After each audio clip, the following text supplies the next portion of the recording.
Shalom, my friends. Right now, as you're watching this video, there are thousands of Americans sitting in their homes, staring at their bank accounts, praying for a miracle. They're asking God, why am I stuck? Why can't I break through this financial barrier? They attend synagogue, they pray, they study, but nothing changes. The bills keep piling up, the debt keeps growing, and the anxiety keeps stealing their sleep. But here's what most people don't understand. God has already provided the answer. It's been sitting in the Torah for over 3,000 years, waiting for you to discover it, and the answer isn't what you think. See, we've been taught a dangerous lie, that faith means waiting, that being spiritual means being passive. That if we just pray hard enough, God will drop prosperity into our laps while we sit on our couches scrolling through social media. But the Torah teaches something radically different, something that the wealthiest and most successful people throughout Jewish history have understood. God doesn't reward waiting. He rewards action. He doesn't open doors for the passive, He opens them for the bold. And today, I'm going to show you exactly why your financial breakthrough has been blocked and the precise spiritual principle from the Torah that will unlock it.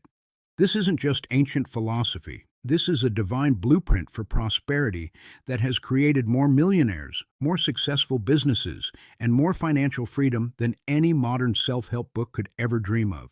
The patriarchs understood it. King Solomon mastered it. And by the end of this video, you'll have the key that's been missing from your financial life. But I have to warn you, what I'm about to share will challenge everything you've been taught about faith, prosperity, and God's role in your success. So, if you're ready to stop waiting for a miracle and start creating one, if you're tired of being stuck while others around you thrive, then stay with me for the next few minutes. Because what you're about to discover will not just change your finances, it will transform your entire relationship with abundance, action, and the divine partnership God has been waiting to activate in your life. Let's begin. The American dream is dying, and nobody wants to talk about it. Right now, 78% of Americans are living paycheck to paycheck, not because they're lazy, but because the system has fundamentally broken down. The cost of living has skyrocketed by 32% in just the last 5 years, while wages have barely moved 8%. Credit card debt has hit an all-time high of $1.13 trillion nationwide, with the average American household carrying over $15,000 in credit card debt alone. Student loans, medical bills, mortgages that require 2 incomes just to survive. This is the reality for millions of hardworking people across this country. And here's the devastating truth. Traditional financial advice has failed us completely. But here's what's even more tragic. Many people have turned to faith as their last resort, believing that if they just pray harder, give more to charity, and wait patiently, God will rescue them from their financial prison. They've been taught that being spiritual means being passive, that action is somehow less holy than waiting. This belief system has created what I call spiritual poverty, a state where good people remain broke not because they lack faith, but because they've misunderstood what faith actually requires. The Torah addresses this exact misconception head-on, and what it reveals will shock you. In Deuteronomy 8:18, we find a revolutionary principle that demolishes this passive approach to prosperity. You shall remember the Lord your God, for it is He who gives you power to get wealth. Notice the precise wording here. God doesn't give you wealth directly. He gives you the power to get wealth. This is the game-changing distinction that most people miss completely. The Hebrew word used here is coach, which means strength, ability, and capacity to act. God is not a cosmic ATM machine that dispenses cash to those who pray the right prayers. He's a divine partner who provides the capability, the insight, and the opportunities, but you must be the one to act on them. The Torah is explicitly telling us, God opens doors, but you must walk through them. He provides the seed, but you must plant it. He gives the strength, but you must lift the weight. This is the foundational principle that separates those who break through financial barriers from those who remain stuck forever. And it's been hiding in plain sight for 3,000 years. Let me destroy a myth that's keeping millions of Americans in financial bondage, the belief that waiting equals faith. Churches and synagogues across this country have accidentally programmed people to think that the more passive you are, the more spiritual you are. God will provide in His time, they say. Just be patient and trust. But here's the uncomfortable truth the Torah reveals. This isn't faith at all. It's the disguise of fear masquerading as spirituality. And God never intended for His people to be passive recipients of blessing. He designed us to be active co-creators of it. Look at every single patriarch in the Torah: Abraham, Isaac, Jacob, Joseph, Moses. Not one of them sat around waiting for God to solve their problems while they did nothing. Abraham didn't wait for wealth to appear. He strategically moved to Canaan, negotiated with kings, and built flocks through intelligent business practices. Joseph didn't pray himself out of prison. He interpreted dreams, demonstrated competence, and positioned himself for Pharaoh's attention. Moses didn't wait for the Red Sea to part on its own. God specifically told him, "Why are you crying out to me? Tell the Israelites to move forward." Even in the face of impossible odds, with an army behind them and an ocean before them, God's instruction was clear: act. The miracle came through action, not despite it. This principle is so critical that the Torah embeds it in the very first commandment given to humanity. In Genesis 1:28, God tells Adam, "Be fruitful and multiply, fill the earth and subdue it." Notice the verb, subdue. The Hebrew word kavash literally means to conquer, to bring under control, to actively dominate. God is explicitly commanding humans to take dominion over creation, not to passively wait for creation to serve them. This is the DNA of the human-divine partnership from day one. God creates the raw materials, the potential, the opportunities, but humans must actively engage with them, shape them, and transform them into abundance. Waiting isn't faith, it's abdication. It's refusing the very partnership God established from the beginning of time. And this is precisely why so many faithful people remain financially stuck. They're waiting for God to do what He's already empowered them to do. Here's the breakthrough concept that will revolutionize your entire approach to finances. Prosperity is not a solo act. It's a partnership, and like any successful partnership, both parties have defined roles and responsibilities. God's role is to provide opportunity, wisdom, strength, and blessing. Your role is to provide action, initiative, courage, and execution. When both parties fulfill their roles, the results are supernatural. But when one party fails to show up, and in most cases, that's the human side, the partnership collapses, and poverty becomes inevitable. The Torah illustrates this principle brilliantly through the story of manna in the wilderness. God provided bread from heaven every single morning for the Israelites, but notice what He didn't do. He didn't deliver it to their tents. He didn't feed it to them while they slept. Exodus 16 is crystal clear. The Israelites had to wake up early, go out and collect it, bring it back, and prepare it. God provided the supernatural provision, but the people had to take action to receive it. Those who stayed in bed went hungry, not because God withheld blessing, but because they refused their part of the partnership. This is the exact pattern playing out in modern America right now. God has scattered opportunities, ideas, and possibilities all around you, but if you're sitting on your couch complaining about your finances instead of getting up and collecting them, you'll starve surrounded by abundance.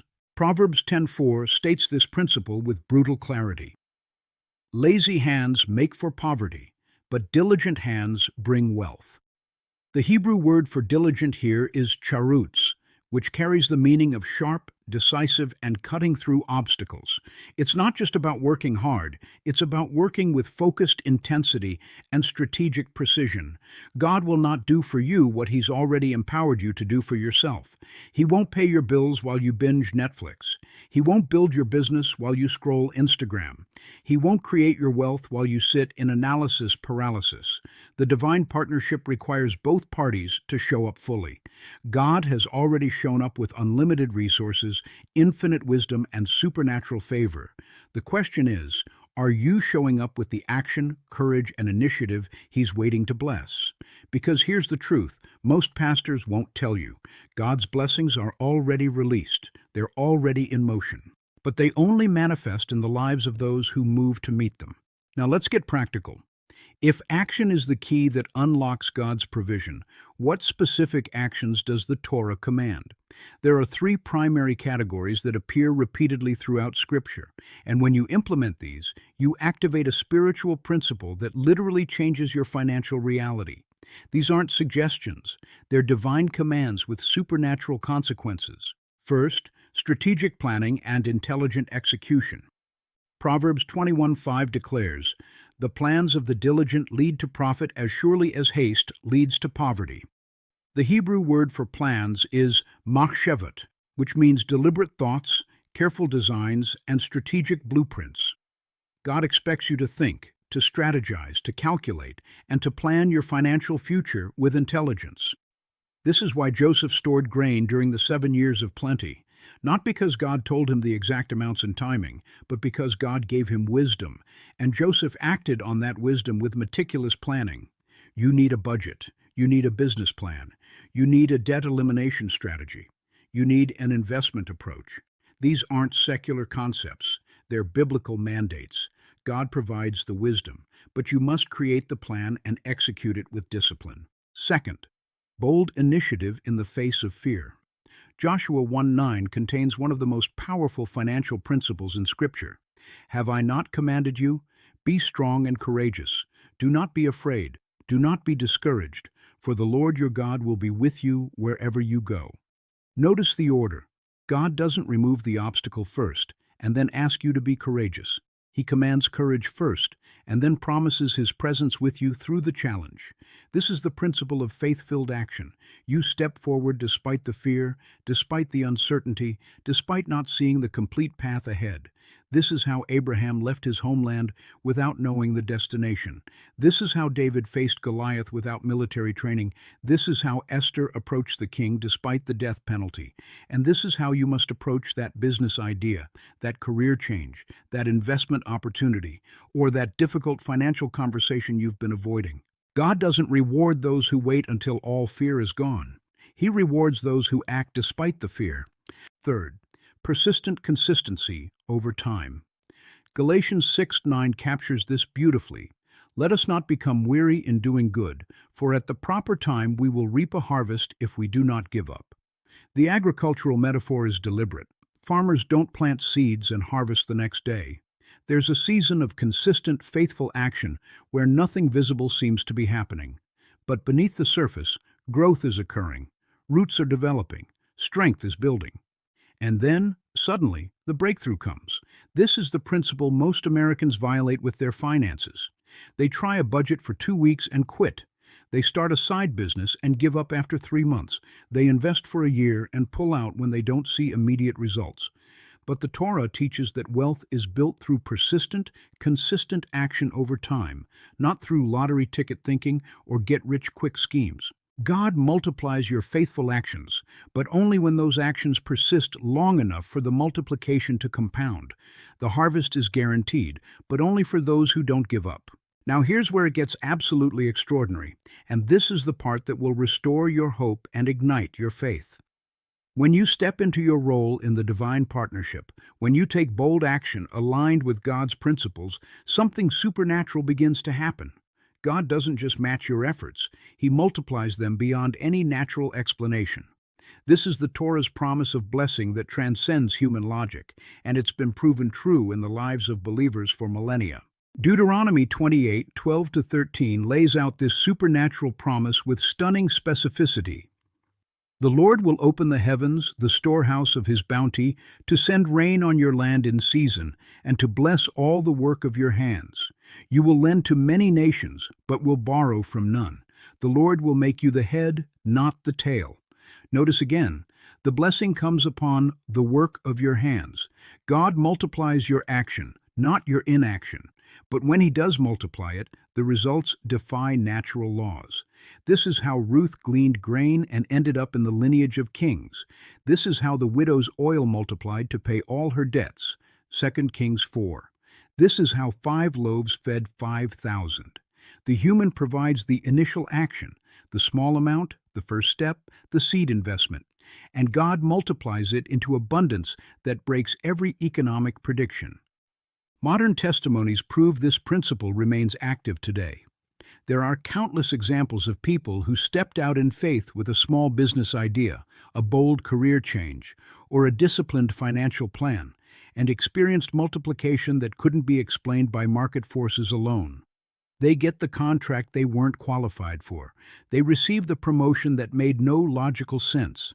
They see their investments grow at rates that defy the indexes. They find financial opportunities that seem almost orchestrated. And they're always the same people, those who acted first, who moved when they were afraid, who planted seeds when the ground looked barren.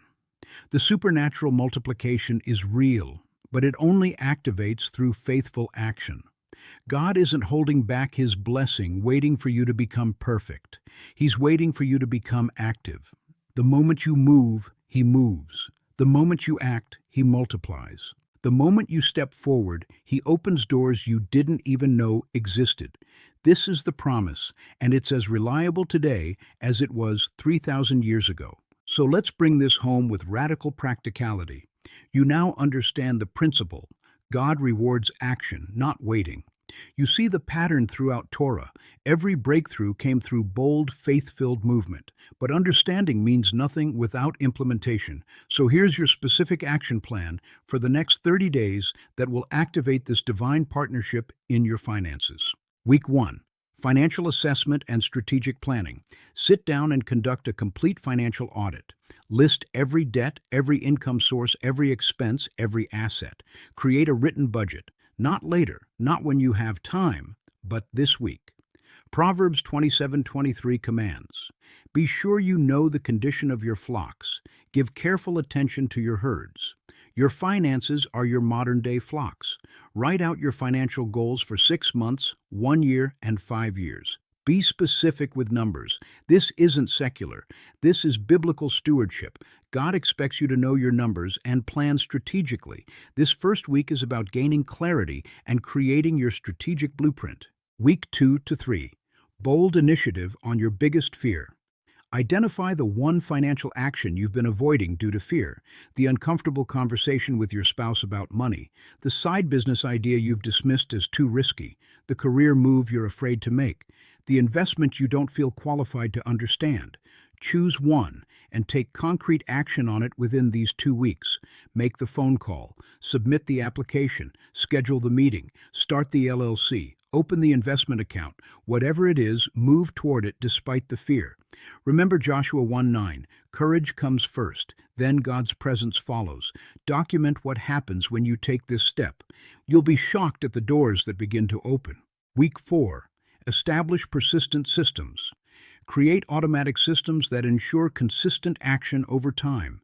Set up automatic transfers to savings or investment accounts. Schedule recurring calendar blocks for your side business development. Establish weekly financial review meetings with yourself or your spouse. Create accountability with a trusted friend or mentor who will check your progress monthly. The goal is to remove reliance on motivation and build structures that ensure persistent action, regardless of how you feel.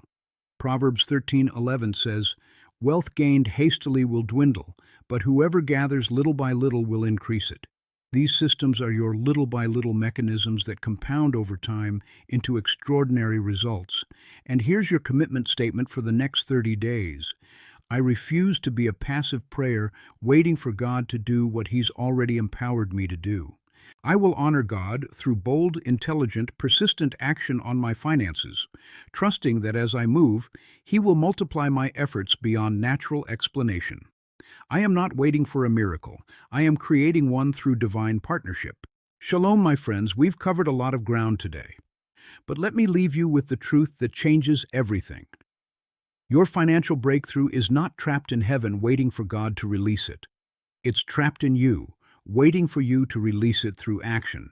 The Torah has been screaming this message for 3,000 years, and most people still haven't heard it.